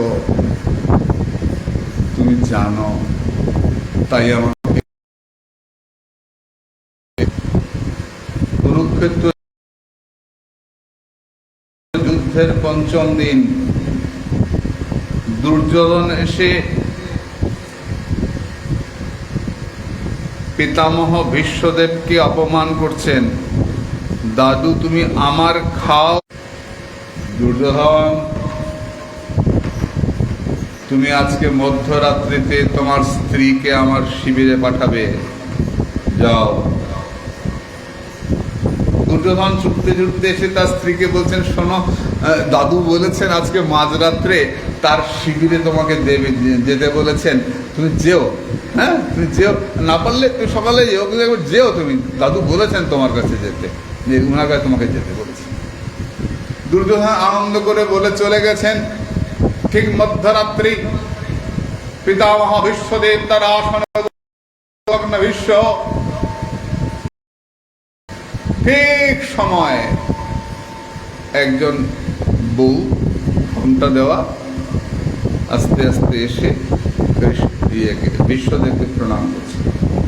আর যেই মাত্র প্রণাম করা, পিতামহ ভীষ্ম, এই সময় তো দুর্যোধনের স্ত্রীর আসার কথা, আমি তাকে আশীর্বাদ করব, আর তুমি এই সময় এসে আমার সামনে প্রণাম করছো, আশীর্বাদ তো তোমার দিকে চলে গেল। তুমি এই সময় আমার কাছে, নিশ্চয়ই তুমি একা আসো নাই, কেউ তোমাকে সঙ্গে করে নিয়ে। কোথায় সেই চতুর্চূড়ামণি? সেই চতুর্চূড়ামণি কোথায়? ভয়ে ঢুকছে না, পর্দার ওপাশে দাঁড়িয়ে আছে। তাবু তো পর্দার ওপাশে দাঁড়িয়ে আছে, ভয় ঢুকছে না। চতুর্চূড়ামণি ভয় ঢুকছে না। ভয় যাকে ভয় পায়, যার নামে সব ভয় চলে। বড় চালাকি করে আজকে আশীর্বাদটা তোমার ভক্তের পক্ষে নিয়ে গেলে। যাওয়ার কথা কৌরব পক্ষে, দুর্যোধনের দিকে, তুই নিয়ে গেলে তোমার ভক্তদের দিকে, পাণ্ডবদের দিকে। চতুর্চূড়ামণি, তোমার ভক্তের জন্য তুমি আর কি করতে পারো? তুমি কি করতে পারো না তোমার ভক্ত রক্ষার জন্য? কৃষ্ণ মাথা নিচু করে দাঁড়িয়ে আছেন, কথা বলছেন না, ধরা পড়ে গেছে তো, একেবারে মুখোমুখি ধরা পড়ে গেছে। পিতামহ বলছেন, চতুর্চূড়ামণি, তুমি বড় চালাকি করে আজকে আমার কাছ থেকে একটা কথা আদায় করলে। বেশ, আমাকে একটা কথা তোমাকে দিতে হবে। বলো, একটা কথা দিয়ে যাবে আমাকে। বলো দাদু, কি কথা? যে আজকে যেমন না রাখতেই তুমি আমার সামনে এসে দাঁড়িয়েছ, যেদিন আমি চলে যাব সেদিন তোমাকে ডাকতে নাও পারি, যদি আমার জিহ্বা জড়িয়ে যায়, আমার যদি পড়ে থাকি, বলো তো চূড়ামণি, যেদিন আমি চলে যাব, যেদিন আমার যাবার সময় এগিয়ে আসবে, আমার চোখে অন্ধকার নেমে আসবে, আমার জিহ্বা স্থির হয়ে যাবে, কথা দিয়ে যাও, কথা দিয়ে যাও চতুর্চূড়ামণি, আমি না ডাকতেও সেদিন আমার সামনে দাঁড়াবে গোপীনাথ, সেদিন আমার সামনে দাঁড়াবে, কথা দিয়ে যাও, বলো, কথা দাও। কৃষ্ণ কথা দিয়েছিলেন, দাদু আমি কথা দিচ্ছি, তোমার যাবার দিন আমি তোমার সামনে এসে দাঁড়াবো। আজকে সেই যাবার দিনে কৃষ্ণ তুমি আমায় কথা রাখতে এসেছ। অবচ্যুত ভক্তে ভগবান, আমি জানি অর্জুনের থেকেও তুমি আমাকে বেশি স্নেহ করো। বিশ্বদেব বলছেন, অর্জুন তোমার বন্ধু বটে, অর্জুনকে তুমি সঙ্গে রেখেছ বটে, কিন্তু অর্জুনকে তুমি তোমার পেছনে রেখেছ। তুমি সামনে যুদ্ধ করেছ, সামনে তুমি সারথি, অর্জুন পেছনে রথি। অর্জুন তোমার পেছনে তোমার পিঠটা দেখেছে, আর এর দাসকে তুমি সামনে রেখেছ। ওই সামনাসামনি তোমায় দেখে দেখে যুদ্ধ করেছি। কৃষ্ণ, আমাকে তুমি বেশি স্নেহ করো, এটা জানি কৃষ্ণ। বলো কৃষ্ণ, সিংহাসন পাবে হয় পাণ্ডব নয় কৌরব, আমরা তো সিংহাসন পাবো না। তাহলে আমি কেন যুদ্ধ করতে গিয়েছিলাম? কেন গিয়েছিলাম জানো? তুমি গীতায় বলেছ, অন্তকালে চ মামেব স্মরণমুক্তা কলিবরং যা সমদ্ভাবং জাতি। হরে কৃষ্ণ, যে আমার কথা চিন্তা করতে করতে চলে যায়, সে আমাকে প্রাপ্ত হয় নাস্তত্ব সংশয়। এটি করো সংশয় মদ্ভাবং জাতি, সে আমাকে প্রাপ্ত হয়, তাতে কোনো সন্দেহ নাই। তুমি বলেছো তোমাকে ডাকতে ডাকতে গেলে তোমাকে পাওয়া যায়। আমরা যুদ্ধ করতে গিয়েছিলাম, ডাকতে ডাকতে নয়, তোমাকে দেখতে দেখতে চলে যাব বলে ওই কুরুক্ষেত্রের মাঠে আমাদের বুকে তীর বিঁধবে, আর আমরা হা কৃষ্ণ বলে কৃষ্ণ দেখতে দেখতে চলে যাব। ওরা পাবে সিংহাসন আর আমরা পাবো গোবিন্দচরণ। গোবিন্দচরণ পাওয়ার জন্য আমার মতো দাস যুদ্ধ করতে গিয়েছিল। আর তুমি আমাকে কত স্নেহ করো যে তুমি আমাকে সামনে সামনে দেখে যুদ্ধ করেছ। কৃষ্ণ, আমি যে তোমার সেই রূপ দেখতে চাই। ভাই, আমি চলে যাচ্ছি প্রভু, আমাকে সে রূপে দর্শন দাও। কোন রূপে দাদু? কোন রূপে? যে রূপে তুমি ঘোড়ার রশি ধরেছিলে, জমিহ নিরীক্ষ রূপম, এক হাতে চাবুক নিয়ে তুমি যুদ্ধ করছিলে, ওই রূপটাই দেখতে চাই। কেন দাদু? এত রূপ থাকতে আর যুদ্ধ তো শেষ হয়ে গেছে, এখন ওই রূপ দেখবে কেন?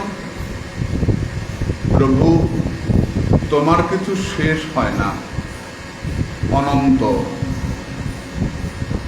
তাই যুদ্ধ আজও চলছে কোনো না কোনো ব্রহ্মাণ্ডে।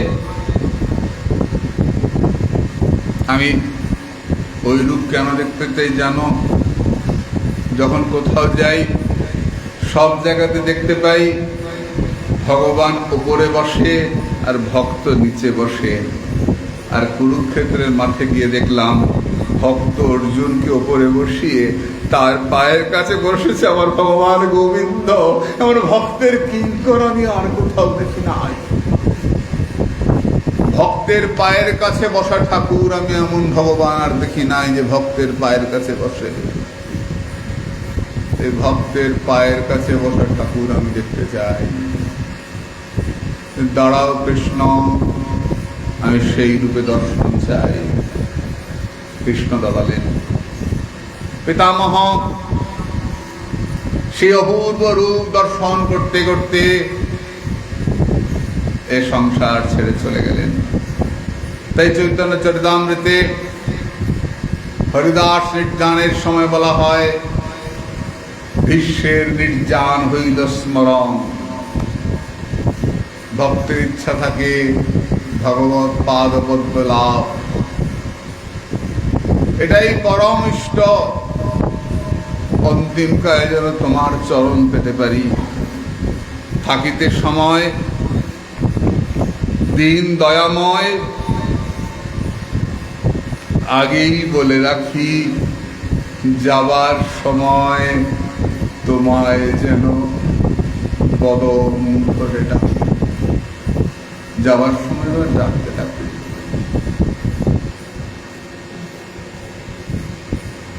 একদিন ভগবান রামচন্দ্র নৌকো পার হবেন।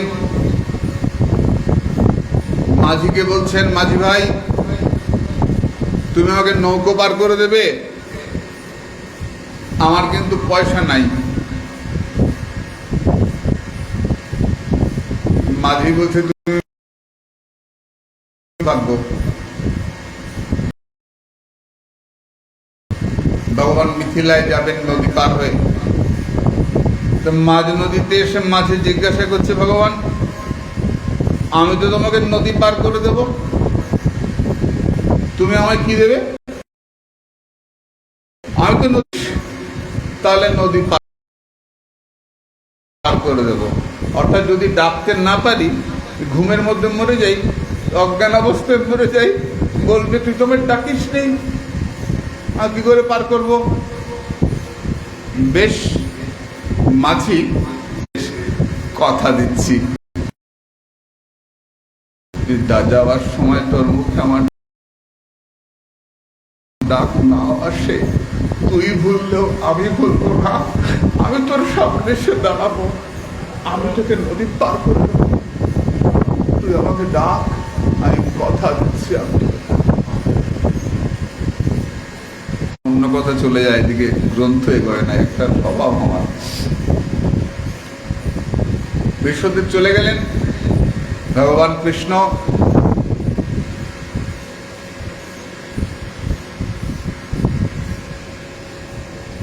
সেখান থেকে দ্বারকায় ফিরলেন। সংসার করতে শুরু করলেন। ওদিকে পরীক্ষিতের জন্ম হলো, নাম হলো বিষ্ণুরাত, বিষ্ণুর দ্বারা রক্ষিত সেই বালক ক্রমে ক্রমে ধর্মপ্রাণ কৃষ্ণ ভক্ত হয়ে উঠলেন। যুধিষ্ঠির মহারাজ পাপ স্খলনের জন্য পরপর 3টে অশ্বমেধ যজ্ঞ করলেন। কৃষ্ণ দ্বারকা থেকে 3বার এসেছিলেন। আমি ভেবেছিলাম পাপ স্খলনের জন্য তীর্থ কাকে বলে মা?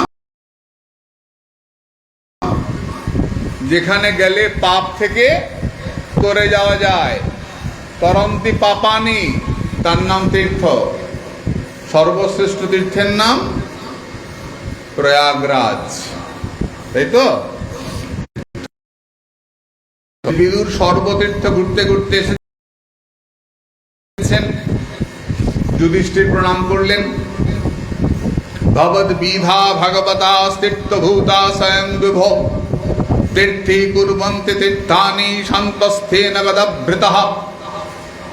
সাধুরা তীর্থকে বিষ দিয়ে মেরেছিলে, আগুন দিয়ে মারেছিলে, বলো বলো, তাদের দেওয়া পিণ্ড কেমন লাগছে? গলা ঘড়ঘড় করছে কফে, কেমন আছো? ভাই আমাকে লজ্জা দিস না, বল আমি কি করতে পারি, বল আমি কি করতে পারি। বিদুর বললেন, যক সকাল পরতো বেহ জাত নির্বিদ আত্মবান হৃদি কৃত্তা হরিঙ্গে হা প্রব্রজিত স নরোত্তমঃ। সংসার ছেড়ে যিনি ভজন করতে যান তিনি নরোত্তম। আজকে ছেড়ে তুমি চলো দাদা, আর দেখো না সংসার ছেড়ে চলো। তারিখে নিয়ে বিদুর সংসার ছেড়ে অন্ধকারে চলে গেলেন। সকালবেলায় যুধিষ্ঠির এসছেন প্রণাম করতে।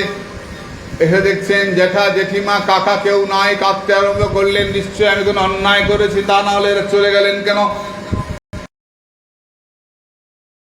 সমস্যা হচ্ছে অর্জুন গেছেন কৃষ্ণকে গিয়ে দিতে, আজকে 7 মাস ফিরছেন না। যুধিষ্ঠির জিজ্ঞাসা করছেন ভীমকে, ভাই ভীম তুমি একটু যাও অর্জুনকে নিয়ে এসো। কেন আসছেন না দেখে এসো। ভীম তৈরি হয়েছেন, যাবে, মাথার মুখ সমস্ত নাবিয়ে রেখে কেউ কারো দিকে তাকালেন না। 5 ভাই পরপর পরপর চলতে আরম্ভ করলেন। বউয়েরা ঘরে সব দেহত্যাগ করলেন। পাণ্ডবদের মহাপ্রস্থান, সবাই চলতে আরম্ভ। শ্যামসুন্দর পণ্ডিতজি আমাকে বলেছেন যে ওই জায়গার পাথরগুলো সব ছাই রঙের। কেন? সংসারটা পেছনটা ছাই। সন্ত এগিয়ে চলবেন, সাধু এগিয়ে চলবেন সন্ত, আর পেছনটা সংসারটা ছাই, ফস্য ছাই।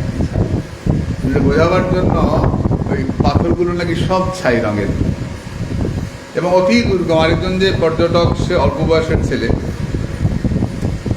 সেও বলেছে যে এরপরে আর যাওয়া যায় না, দুর্গম জায়গা তো, তার কাজ পর্যন্ত যাওয়া যায়। দেখা যাক যদি কোনো মহাপ্রভুর ইচ্ছা হয়। আমার ইচ্ছা আছে একবার দেখতে যাওয়া সেই মহাপ্রস্থানের পথ। পরপর পরপর সবাই চলে গেলেন। পরীক্ষিত রাজা, তার স্ত্রীর নাম ইরাবতী, 12 জন ছেলে।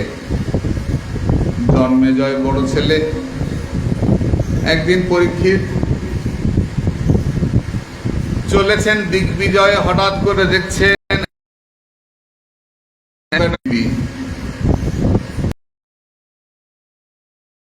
পৃথিবী হচ্ছেন গাভী রূপা। যতবার ভাগবতে আমরা 3বার গরুকে দেখি, 3বার পৃথিবীকে দেখি, 3বারে পৃথিবী গরু ধারণ করে দাঁড়িয়েছেন। তেমনি প্রতিদিন কোন না কোনো গোমাতাকে কিছু না কিছু খাওয়াবে, গোমাতাকে আদর করবে। এই পৃথিবী হচ্ছেন গরুপা।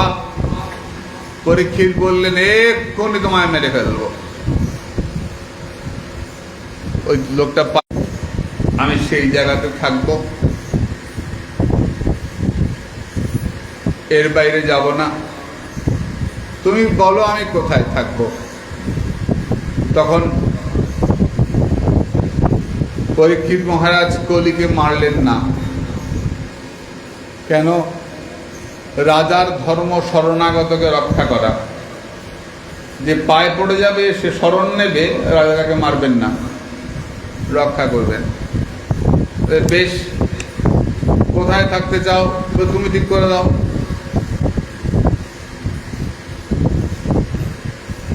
ঠিক হলো। অভ্যর্থিতস্তদা তস্मै স্থানানি কলয়ে দদৌ দূতং পানং স্ত্রিয়সূনা যত্র ধর্মস্য দুর্বিদঃ পুনশ্চ যাচমানায় জাতরূপ মদাৎ প্রভু তত অনৃতং মদং। 5টা জায়গা ঠিক হলো কলির আশ্রয়। কলিরাজ চলে গেল বলে এত আগে পেয়ে কলিকে মারলেন না পরীক্ষিত। একটা গুণ আছে কলির। অন্য যুগে ধর্ম করলে তারপর পূর্ণ হয়। কৃষি বললেন বাহ বাহ, চমৎকার কথা, চমৎকার কথা। তুমি বলো পরীক্ষিতের কথা আমাদেরকে আরেকটু বলো। হে সুত, পরীক্ষিতের কথা আমাদেরকে আরেকটু শুনুন। তাহলে পরীক্ষিত তিনি মৃগয়া করতে গিয়ে বরং ক্লান্ত হয়ে গেছেন। ধনুক দিয়ে সাপটাকে, একটা মরার সাপ তুলে গলায় পরিয়ে দিলেন। সবাই জানি আমরা ঘটনা। পালিয়ে যাচ্ছেন, মুনির ধ্যান ভঙ্গ হয়ে গেল। মুনিপুত্র শৃঙ্গি অভিসম্পাত করলেন, আজ থেকে 7 দিন মধ্যে তক্ষং দংশনে তুমি মারা যাবে, সর্পদংশনে। মুনি ধিক্কার দিলেন ছেলেকে। খুব সুন্দর বলেছেন এসব জায়গায়। আমাদের তো সপ্তাহে তো অত বলা যায় না, সময় এগিয়ে যায়। মানে উনি বলেছেন যে শৃঙ্গি, আমরা গৃহস্থের পরম অমঙ্গল ঘরে অতিথি এসে জল না পেয়ে চলে যাওয়া। আর রাজা পরম ধার্মিক, তিনি এসেছিলেন জল পাওয়ার জন্যে, আর তুমি তাকে অভিশাপ দিয়ে দিলে। আমরা গৃহস্থ। কশ্যপ মুনি বলছেন, হরে কৃষ্ণ, সমীক ঋষি বলছেন যে আমরা গৃহস্থ, আর রাজা এসেছিলেন অতিথি দেব ভব, অতিথি নারায়ণ, তাকে আমরা জল না দিয়ে তুমি অভিশাপ দিয়ে দিলে। কি করলে তুমি এটা? যাও খবর দাও। পরের দিন রাজসভাতে যখন খবর গেল, পরীক্ষিত হাসছেন, কৃপা স্মরণ করে যে ঋষিপুত্র শৃঙ্গি আমাকে বলতে পারতেন, আই কে যাচ্ছিস, ঘোড়ার ওপর থেকে পড়ে মরে যেতাম। আমায় বললেন 7 দিন পরে মরিস। কেন? যা প্রাণ করে 7 দিন পাঠ শ্রবণ করছে, হরিকথা শ্রবণ করে 7 দিন পরে হরিচরণ প্রাপ্ত হয়ে যা। ওই মায়ের পেটে যাকে দেখেছিলি, এই দেহ যাওয়ার পরে তাকেই লাভ কর, যা সেটা তুই প্রাপ্তি হয়ে যায়। মহারাজ পরীক্ষিত গঙ্গা তীরে এসে বসেছেন। গঙ্গা তীরে এসে বসেছেন, অনেক অনেক মুনি ঋষিরা এসছেন। পরীক্ষিত সকলের চরণে প্রণাম করে বললেন, আপনারা বলুন আমি কি করতে পারি। কেউ বললেন গোদান করো, কেউ বললেন ব্রাহ্মণকে খাওয়াও, কেউ বললেন নরনারায়ণ সেবা করো, কেউ বললেন বৈষ্ণব সেবা করো। যে যেমন পাচ্ছে করে যাচ্ছে, কারো কথাটাই সবার মানবপুত হচ্ছে না। এমন সময় হই হই হই হই, কি হলো রে, কি হলো রে, কি হলো রে। তাকিয়ে দেখা গেল একটা ন্যাংটো ছেলে আসছে, মাথার মধ্যে জট, তার মধ্যে ধুলা মাখা, ন্যাংটো কালো ছেলে, ভারী মিষ্টি দেখতে, চোখগুলো ঢুলু ঢুলু। একটা ছেলে আসছে, পেছনে ছেলেরা ইট মারছে, বাচ্চারা হই হই খাপাচ্ছে। তিনি দাঁড়ানো মাত্র সকলে প্রণাম করলেন। পরীক্ষিত প্রণাম করলেন। কে গো তিনি? মনীন্দ্র শ্রীল শুকদেব গোস্বামী পা। বলো মনীন্দ্র শ্রীল শুকদেব গোস্বামী চরণে কি। তিনি দাঁড়াতেই পরীক্ষিত প্রণাম করলেন। বড় আনন্দ চিত্তে তাকে আসন দিলেন, দিয়ে প্রণাম করে বললেন, হে শুকদেব, আপনি বলুন আমি কি করতে পারি। আজকে প্রথম দিন, আপনি বলুন আমি কি করতে পারি? আমি আর কদিন বাঁচবো, চলে যাব, আমি কি করতে পারি? তখন শুকদেব তিনি বলছেন, পরীক্ষিত, অন্তকালে অপি পুরুষ আগতে গত সদ্যসহ ছিন্দাৎ সঙ্গ শস্ত্রেণ স্পৃহাং দেনু চেজতম গৃহাৎ প্রব্রজিত ধীর পুণ্যতীর্থ জলাপ্লুতঃ শুচো বিবিক্ত আসীন বিধিবৎ কল্পিতাসনে অভ্যসেন মনসা শুদ্ধং ত্রিবৃদ ব্রহ্মাক্ষরং পরম মনসচ্ছে জিতশ্বাস ব্রহ্ম বীজস্মরং। যখন তোমার যাবার সময় আসবে, তুমি বুঝতে পারবে, তখন তুমি তোমার বৈরাগ্য অস্ত্রের দ্বারা তোমার সমস্ত ভোগ ইচ্ছাকে ছেদন করবে। এটা আমার, এটা আমার, এই ছেলে আমার, মেয়ে আমার, এসব দরকার নাই, কিচ্ছু তোমার নয়। তুমি ভাবতে শুরু করো যে আমি একা, আমার কেউ নাই, এক গৌর গোবিন্দ ছাড়া। তোমাকে ভাবতে হবে। যতই তুমি আঁকড়ে ধরার চেষ্টা করবে, তত তাড়াতাড়ি চলে যাবে। হাতে জল নিয়ে জলটাকে ধরে রাখার চেষ্টা করো, যত চাপবে জলটা তত তাড়াতাড়ি পড়ে যাবে। ভাবছো তো যে এখন একটু পরে ঠিক হবে, আর একটু পরে ঠিক হবে, ঠিক হবে না। তোমাকে ভাবতে হবে যে সংসারে সব ঠিক আমি পাবো না, একমাত্র ঠিক আমার শ্রী গুরুদেব, আমার গৌরাঙ্গ মহাপ্রভু, আমার গুরু গোবিন্দ। এটা ভাবতে শেখো, আর পরিষ্কার স্থানে থাকো, পবিত্র স্থানে বাস করো, আনন্দ চিত্তে থাকো। ওম প্রণব মন্ত্র, প্রণব মন্ত্র উচ্চারণ করো, পবিত্র স্থানে থাকো, আনন্দে থাকো। কারো ওপর ভরসা করো না। আমরা মনে করি না যে বৃন্দাবন যাব, কি নিয়ে যাব, বিছানা নিয়ে যাই, ঘটি লোটা বাটি সব নিয়ে যাই, ব্যাংকের বইটা, এটিএম কার্ড, ফোন, কি রাখি বাবু কিনি বাবা, সব নিয়ে যাই, সব নিয়ে যাই। কোনটা রেখে যাই বৃন্দাবনে? না সংসার, না না সংসারটা নিয়ে যাই। বৃন্দাবনে নেমেই ফোন করে, বুঝছিস আমরা পৌঁছে গেছি ঠিক মতো, বুঝেছিস তো, তোর বাবাকে বলিস ওষুধটা খেতে, হ্যাঁ, আর তাকের মধ্যে ওটা রাখা আছে, হ্যাঁ, আর বাজারের টাকাটা ওখানে রাখা আছে, সবই তো নিয়ে এসছে সঙ্গে, কিচ্ছু রেখে আসে নাই। পুরো সংসার মনের মধ্যে গিজ গিজ গিজ গিজ কিলবিল কিলবিল কিলবিল কিলবিল করছে, কিচ্ছু রেখে আসে নাই। বলছেন না সাধু হয়ে গেছে, অনেকদিন সংসার ছেড়েছি, কি ছেড়েছি, বউ ছাড়া সবই তো আছে, ফোনও আছে, তোমার রেশন কার্ডও আছে, আইডেন্টিটি কার্ডও আছে, কার্ড সব সব সব রকম কার্ডই তো আছে, কোনটা রেখেছি? সবটাই তো আছে। ভাগবত এখানে বলছেন এটা করবে না। সত্যাঙ্ক্ষিত কিং কুশিক প্রয়াসৈর বাহু সসিদ্ধিক বর্হনে কিং সত্যঞ্জল কিং পূর্ধান্ন পাত্রা দিগ্বলকলাদৌ সতি কিং দুকুলই চিরানি কিং পথিন সন্তি বিসন্তি ভিক্ষাং নৈবাঙ্গরিপ পরব্রত সরিতোপি শুশ্র রুদ্ধা গুহা কিমুদিত গতি নৌপসন্নান কস্মাৎ ভজন্তি কবধন ধর দুর্বদন্ধান। বলে কোথায় ঘুমাবে? মাটিতে ঘুমাবে। বলে বালিশ লাগবে না, হাতে মাথা দেবে। পাত্র লাগবে না, হাত দিয়ে জল খাবে। রাস্তায় পড়ে থাকা ছেঁড়া কাপড় পরবে। তবু সাধু বড় লোকের দরজায় যাবে।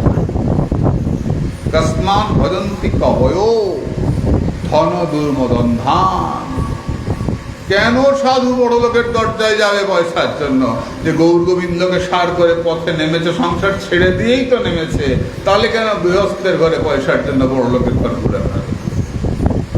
দিন রহো सच कहो छोड़ो परधन की आस तब से हरि ना मिले तो जामिन तुलसीदास। छोड़ो परधन की आस। আমি তো সেটাই পারলাম না। ভাগবত স্পষ্ট করে বলছেন কস্মাৎ ভজন, কেন ভজন করতে যাবে বড় লোকের? গৌর গোবিন্দের ভজন করতে আমরা এসেছি।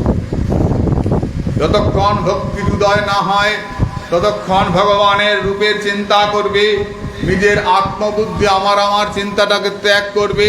এই করতে করতে ভাববে ভগবান সর্বত্র রয়েছেন, तस्मा सर्वत्मन राजन हरि सर्वत्र सर्वदा सोतत्पकीर्तितव्यश्च स्मर्तव्यो भगवान् नृणाम्।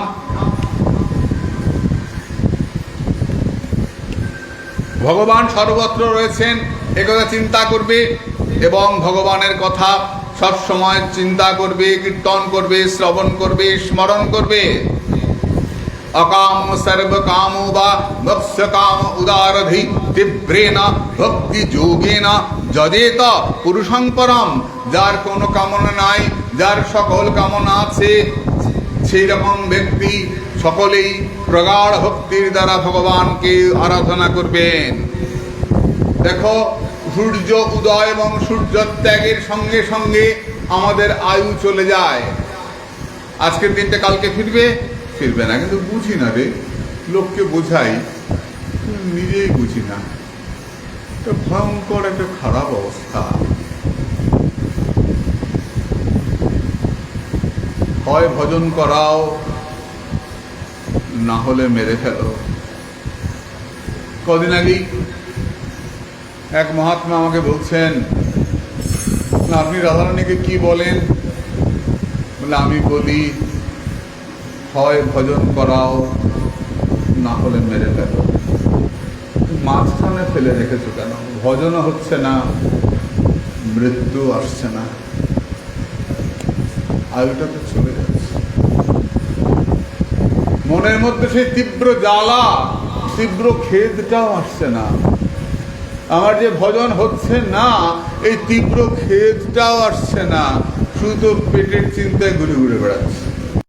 চিন্তা, উদর চিন্তা, ব্যাস। আমি আমার কথা বলছি। তারব কিং না জীবন্তি ভস্ত্রা কিং না শশান্তুত ন খাদন্তি কিং না মেহান্তি কিং গ্রাম পশব পরে সবীর বরাহ উষ্ট খরৈ সংস্তুত পুরুষ পশু না যৎ কর্ণ পথোপেত। ওর গাধা, গাধা বলে আমি সারা জীবন বয়ে বেড়ালাম, একদিনের জন্য হালকা হতে পারলাম না। মানুষ তোমাকে প্রণাম, তুমি সারা জীবনের মতো সংসার বইছো, একদিনের জন্য তুমি সংসারের বোঝা নামাতে পারলে না।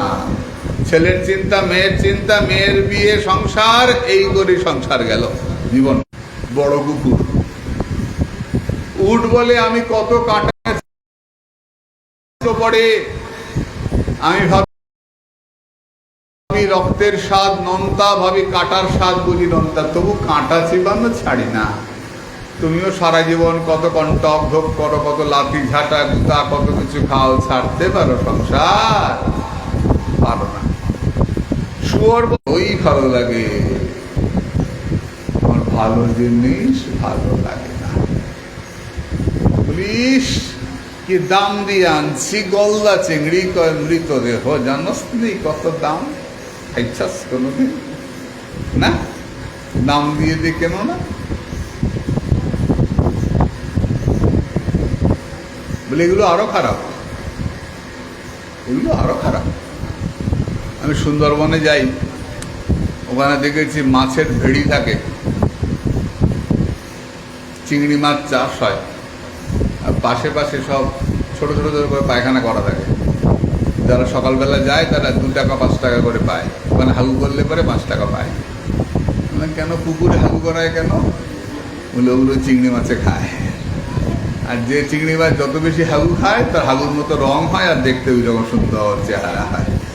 আর ওটা নিয়ে গিয়ে জামাই পাতে দেয়, আর জামাই মনে করে ও কি খাওয়া খাইয়েছে শ্বশুর, মাত্র জামাই ষষ্ঠী, এখনো ঢেকুর পাবে সবার মুখে মধ্যে।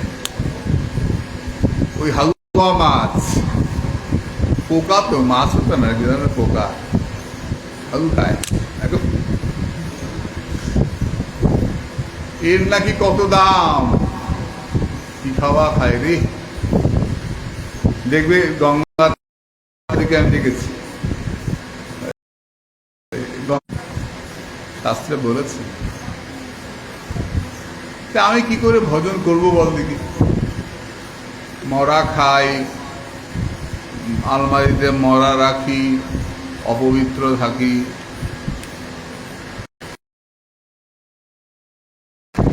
বায়ুমণ্ডলে মিশে গেছে। এখন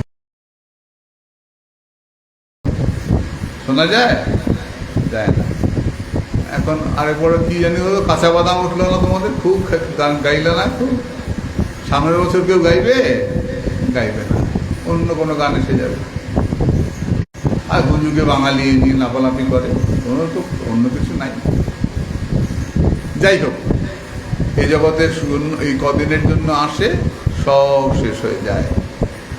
কিন্তু ঈশ্বর ভজন, ভগবানের নাম চিরকালীন, শাশ্বত, সনাতন। এই নাম কোনোদিন শেষ হয় না, আর সবকিছু শেষ হয়ে যায়। তাই তুমি কি করবে? তুমি নিরন্তর ভগবানের নাম উচ্চারণ করবে। যখন এমনি করে সুখদেব বলতে আরম্ভ করলেন, পরীক্ষিতের মন তখন আরো দৃঢ় হলো। বাহ, অপূর্ব। এবার আপনি কৃপা করে বলুন, জগৎ কি করে সৃষ্টি হচ্ছে, ভগবান কি করে জগৎ সৃষ্টি করছেন? সুখদেবকে প্রশ্ন করলেন। সুখদেব বলতে আরম্ভ করলেন, দেবর্ষি নারদ একদিন ব্রহ্মার কাছে গেছেন, গিয়ে বললেন যে হে প্রভু, তোমাকে আমি প্রণাম করি, তুমি কার তপস্যা করো? হে ব্রহ্মা ঠাকুর, তুমি তো ভগবান, তুমি কার তপস্যা করো? তখন ব্রহ্মা বলছেন, নারদ তুমি জানো না তাই কথা বলছো, যার ইচ্ছায় জগৎ চলছে আমি তার তপস্যা করি। সর্বং পুরুষং এবেদং ভূতং ভব্যং ভবচ্চ যৎ তেনেদং অব্যেতং বিশ্বং বিতস্তি মদিতিষ্ঠতি। যা হয়ে গেছে, যা হচ্ছে, যা হবে, সবাই তিনি, সবকিছুর পরেই তিনি, তার উপরে কিছু নাই।